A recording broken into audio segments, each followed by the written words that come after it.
Hello everyone, my name is Steven with a V and welcome to Storytime.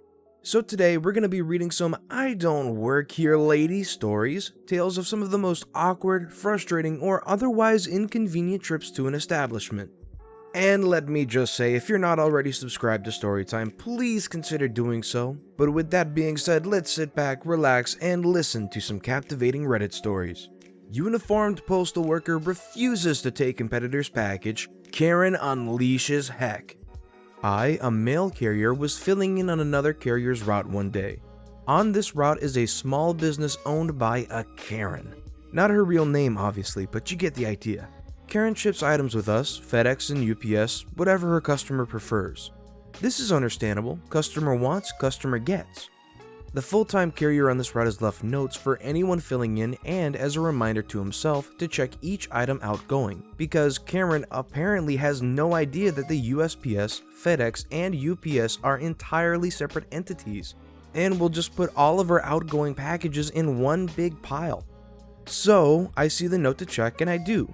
Mixed in with the stuff for USPS are two small packages that are next day air for FedEx, so I take them out and I put them aside for the FedEx guy. Karen sees this. Karen is upset by this. So I explain to her that while we do have a system in place to get FedEx items back to FedEx, that it will only slow the items down and likely cause her customers to not receive them on time. Karen listens to all this, fumes silently for a few seconds and says, "I demand you take these packages." It does not matter that she is wrong, she is in charge, dang it, and I will do what she says. I stare at her for an equal amount of time, conscious of the fact that my hat, jacket, shirt, and bag all bear the logo of the United States Postal Service and not FedEx, waiting for the punchline. As it turns out, Karen is the punchline. So I explain again, using very small words, that I would be doing her and her customers a disservice by taking those packages. She tells me again she'll have my job, showing that she has no idea how union workplaces function and issues her demand again. To which I say no, taking the packages and letters with proper postage and continuing upon the route. 15 minutes later, I get a call from my supervisor. Karen is called to complain that I would not take the outgoing packages. I tell my supervisor I have 7 parcel pickups from her and only left behind the stuff that wasn't ours. Supervisor says, "Oh, okay." And I figure that's the end of it. I get back to the office that evening and several of the clerks and the supervisor are laughing their butts off. Unsatisfied by the supervisor's reiteration of the fact that the United States Postal Service is not Federal Express, Karen has come in to lodge her complaint in person and demand again that we handle her FedEx packages. Upon being told no, she has launched into a screaming fit, left a scathing Google Maps review of that particular post office, then stormed out, leaving behind the 2 packages in question. They sat on a shelf for a week before a FedEx employee came to pick them up. After, I am told she called that post office and demanded a refund because it was not delivered on time. This kind of sounds like the quintessential Karen story, just absolute low, no IQ at all, demanding that it is her way or the highway and she will not take no for an answer. She got what she had coming to her, that's for sure. Karen knocked out cold by store security. This story comes from a hardware store in New Zealand. Yes, we do exist, look at a real map. A bit of background before the story that will help. It's a Kiwi tradition that when a charity or club needs some cash, they hold a sausage sizzle, New Zealand equivalent of a hot dog stand, outside the said hardware store. So I'm helping out my younger nephew's sports team run the barbecue and cook the sausages when one of our cooking utensils breaks. We know said hardware store sells this tool, so I take some cash and jog inside to buy another. Now, the uniform for this place was a red and green apron draped over normal clothes and covered shoes. I was wearing a blue and white butcher's apron over my normal clothes and flip-flops. While I'm looking for the item, I hear a loud, "Excuse me," from behind me. I turn around and see a woman with a bright red face barreling towards me. Mid-40s, blonde hair with terrible bangs and glasses thicker than Kim K. "Where the heck have you been? I've been trying to get your attention for the past 5 minutes. I need you to come ring this up for me." She points to a new garden hose and some flower seeds in a basket. "Pardon? I don't work here, lady. I'm on the..." "The freak you mean you don't work here? You're wearing the uniform, the apron." Lady, I'm on the sausage sizzle outside. I'm in here to find a new pair of tongs. I don't care what you're doing. I need the steak into the till and rung up now. My dog's in the car and he's going to lose his stuff soon. Get stuffed, lady. I don't work here. Go to the checkout and leave me the freak alone. She loses her stuff and flips and starts screaming at the top of her lungs. What the freak did you say, you little C? I'll knock your teeth out, you ungrateful little... I'll have you fired and get my husband to kill you. Now, I'm 6'4" and 110 kilograms, 240 pounds, so I'm not a small man. This woman would have been just to my chest height, about 5'4", so the idea of her knocking my teeth out made me laugh. This just pees her off even more, and she proceeds to throw the garden hose in her hand at me and missed horribly. At this point, a female staff member had heard her outburst and was running down the aisle to see what was wrong. This worker told me get freaked and he said he was going to kick me out of the store. I want the manager right freaking now.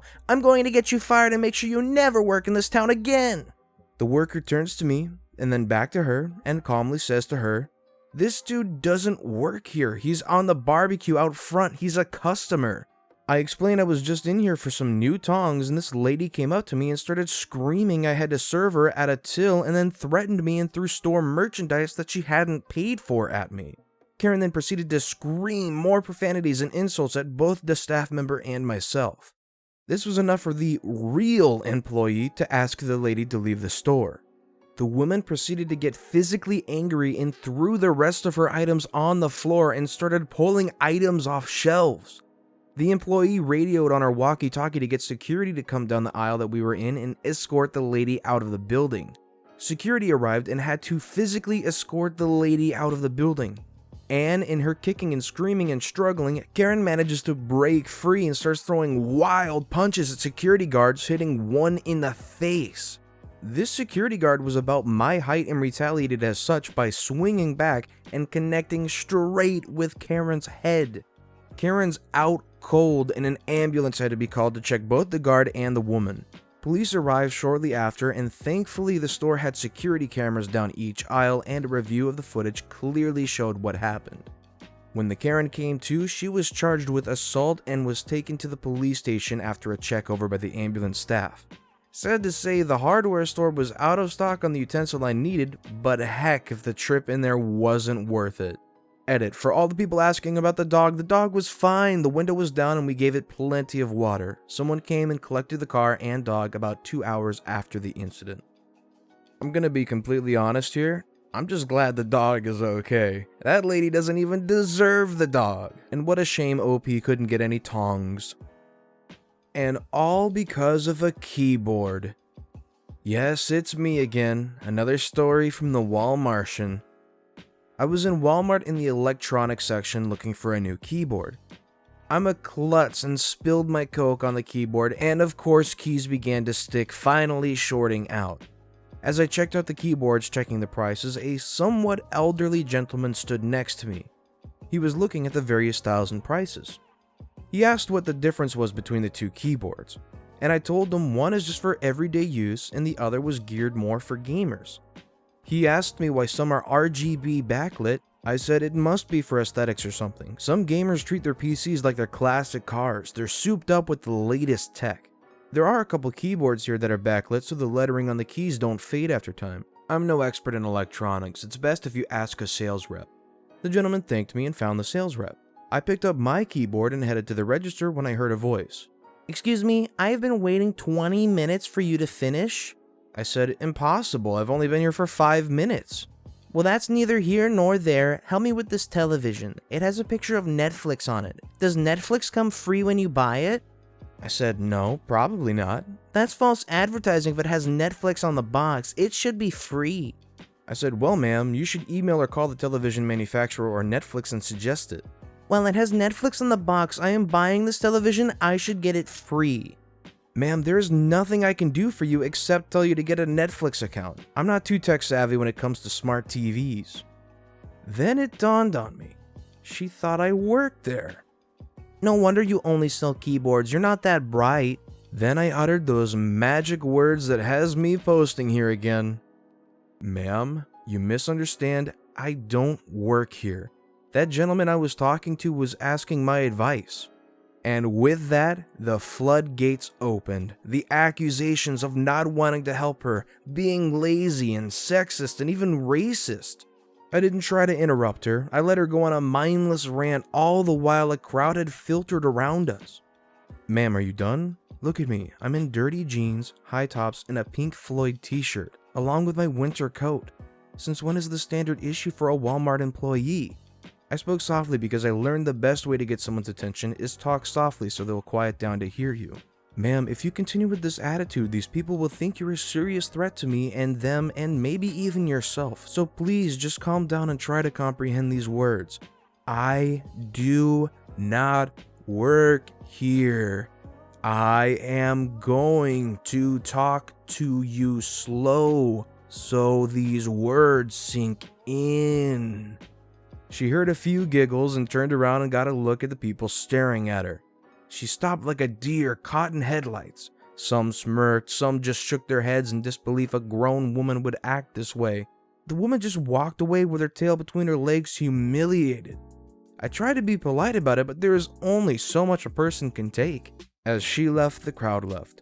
I went to the register with my keyboard in hand. The cashier said she felt sorry for me and she would be unemployed for slugging her. I just paid for my keyboard, shrugged it off, and said, some people, you know. And so here I am with a new keyboard and a new post. Sometimes these things absolutely astound me. Just because somebody is helping another person out, that automatically means in their mind that they work there.